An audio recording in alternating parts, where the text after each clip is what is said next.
दोस्तों आज हम बात करने वाले हैं, अगर आप गाय भैंस खरीदना चाह रहे हैं या गाय भैंस बेचना चाह रहे हैं तो उनमें ऐसी क्या क्या चीजें देखें। अगर गाय भैंस का दूध बढ़ाना है तो क्या चीज खिलाएं, किस तरीके से देख रेख करें। एक जो व्यापारी है वो अपनी गाय को बेचने के लिए या भैंस को बेचने के लिए क्या क्या चीजें करता है, और अगर आप बेचना चाह रहे हैं वो चीजें तो क्या क्या करने चाहिए आपको। तो चलिए शुरू करते हैं। मेरा नाम है प्रशांत त्यागी और आप देख रहे हैं भारतीय किसान। जैसे कि आपने भी देखा होगा कि दूसरे के खुंटे पे से यानी व्यापारी के खुंटे पे से जब आप गाय या भैंस लेके आ रहे हैं उस टाइम पे तो दूध बहुत अच्छा है, लेकिन जैसे ही आप अपने यहाँ पे लेकर आते हैं उसका दूध बिल्कुल नॉर्मल हो जाता है। तो आखिर ऐसा होता क्या है। जैसे हम मेरठ से हैं तो हमारे यहाँ पे ज्यादातर परिचित है कि हम राजस्थान से या हरियाणा से गाय या भैंस लेके आते हैं, वो उस टाइम पे तो बहुत अच्छा दूध देती है, लेकिन हमारे खुंटे पे आने के बाद में उसका दूध बिल्कुल निचड़ जाता है। तो आखिर वो करते क्या है ऐसा। दोस्तों अगर आप इस वीडियो को पूरा स्टेप बाय स्टेप देखते हैं तो आपकी जो गाय या भैंस है वो अच्छा दूध भी देगी और अच्छे मुनाफे से आपके यहाँ से बिक भी जाएगी, ताकि जब आप गाय या भैंस बेचने जा रहे हैं या फिर खरीदने जा रहे हैं तो आपको इस चीज की जानकारी हो कि इन्होंने क्या खिला रखा है। इस वीडियो में पूरा खुलासा करने वाले हैं आज हम। और दोस्तों अगर आपकी गाय या भैंस ताजी ब्याई हुई है तो उसके लिए भी काफी अच्छा नुस्खा है ये।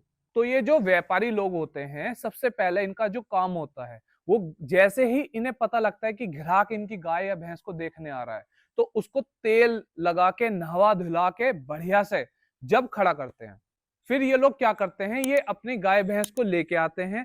सुबह शाम कंटिन्यू में इन्हें तेल दिया जाता है सरसों का, जो हम खाने में यूज करते हैं। 100 ml अगर छोटा जानवर है और 150 ml जो बड़ा जानवर है उसके लिए। उससे क्या होता है, उनके दूध में वृद्धि होती है और इन पे चमक आती है। और ये व्यापारी लोग जैसे 10 से 15 दिन के लिए गाय या भैंस लेकर आए, उससे व्यापार करते हैं, उसका दूध बेचते हैं अच्छे से, और वो तो प्रॉफिट है ही, साथ में जो 10 रुपए की आपसे चीज ली वो 50 रुपए में या 40 रुपए में जो बेच रहे हैं वो प्रॉफिट अलग हो जाता है। और ये चीज ना पता है 10 से 15 दिन तक कंटिन्यू देते रहते हैं, इनका कंटिन्यू तेल चलता रहता है। तो ये लोग साथ में गुड़ का उपयोग भी करते हैं, मतलब तेल तो है ही दूध बढ़ाने के लिए, चमक बढ़ाने के लिए, साथ के साथ में गुड़ का भी उपयोग करते हैं जो हम नॉर्मल खाते हैं वो वाले।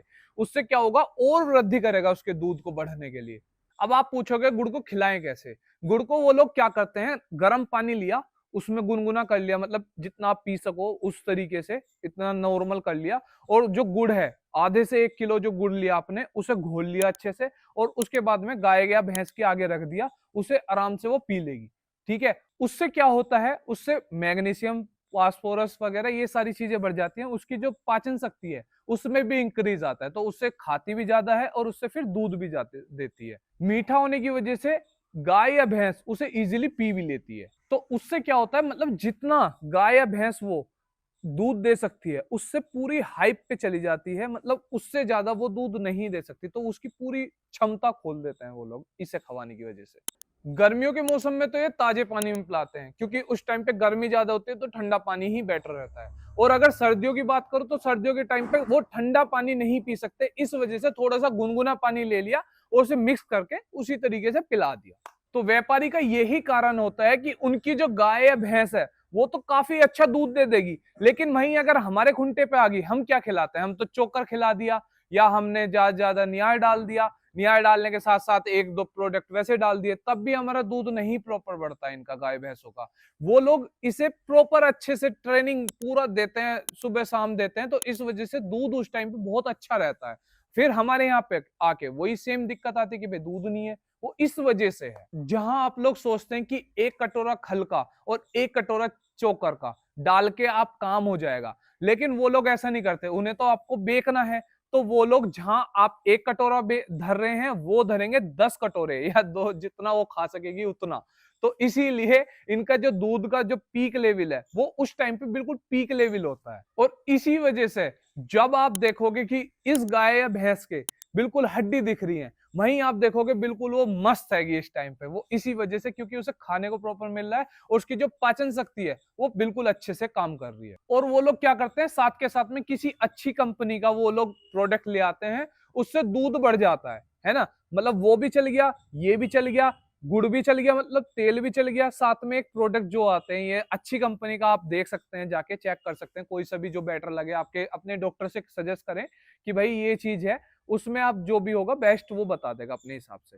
तो वो लोग वो भी चला देते हैं, ये भी चला देते हैं, वो भी चला देते हैं, मतलब तीनों चीज हो जाए, दूध भी बढ़ गया, उसकी पाचन शक्ति भी बढ़ गई, और वो जो हड्डी बिल्कुल हड्डी दिख रही थी जो उसकी, वो भी मोटी ताजी होगी, है ना। और जो गाय आपसे 20 से 25 हजार रुपए में ली होगी ना, वही अगर आप लेने जाओगे तो उसे 70 से 80 हजार रुपए में आपको ही बताया जाएगा कि भैया ये 70 से 80 हजार रुपए की सिर्फ कितने दिनों में, 10 दिन के अंदर। क्या करके, ये सब करके। तो व्यापारी की गाय का या भैंस का दूध बढ़ने का कारण यही होता है। इसी वजह से आपको जैसे मैं बताया कि इतने रुपए की लेकर आए और इतने की बेच दी, यही कारण होता है। तो यही वजह होती है, जैसे हम राजस्थान से हरियाणा से गाय या भैंस लेकर आए, अपने यहाँ पे लाके खड़ी करी, हमने नियार डाला, चोकर डाला या फिर हमने खल डाली, उससे वो दूध आ ही नहीं पा रहा। 1-2 दिन वो अच्छे से देगी, फिर आने के बाद में वो भी खत्म हो जाएगा। यही कारण होता है कि भाई हम उसको पूर्ति ही नहीं कर पाते, और यही कारण है फिर आप लोग बोलते हो कि हम लोग वहां से गाय या भैंस लेकर आए, हमने डेयरी करी अपनी यहाँ लाके, डेयरी का बहुत बड़ा नुकसान हो गया कि भाई स्टार्टिंग में जो पैसा था वो हमने गाय या भैंस पे इन्वेस्ट कर दिया, जो गाय भैंस लेकर आए हैं हम वो चीज आ नहीं रही है, तो फिर आप बताने लगेंगे कि डेयरी या ये सारी चीजें बेकार हैं। यो ही मेन कारण हो। इसमें आपको मेन चीज ध्यान जो रखने वाली है वो ये है, जैसे आपने तेल दिया, गर्मियों में तेल दिया तो उस टाइम पर वो अलग होगा देने का तरीका, ठीक है।